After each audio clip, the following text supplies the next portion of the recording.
ஒரு அழகான காட்டில் பல எறும்புகள் குளிர்காலத்துக்காக உணவை சேமித்தன. ஒரு கொசு எறும்பை கிண்டலறியது. ஏன் இப்படி உழைக்கிறாய்?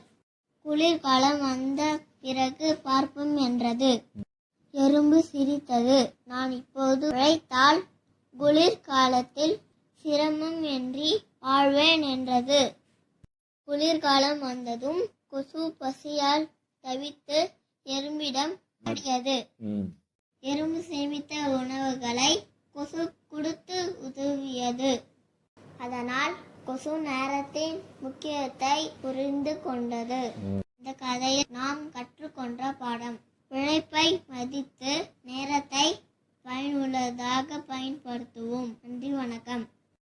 இந்த கதை பிடிச்சிருந்தா லைக் பண்ணுங்க, ஷேர் பண்ணுங்க, சப்ஸ்கிரைப் பண்ணுங்க, அந்த பெல் பட்டனை அழுத்துருங்க.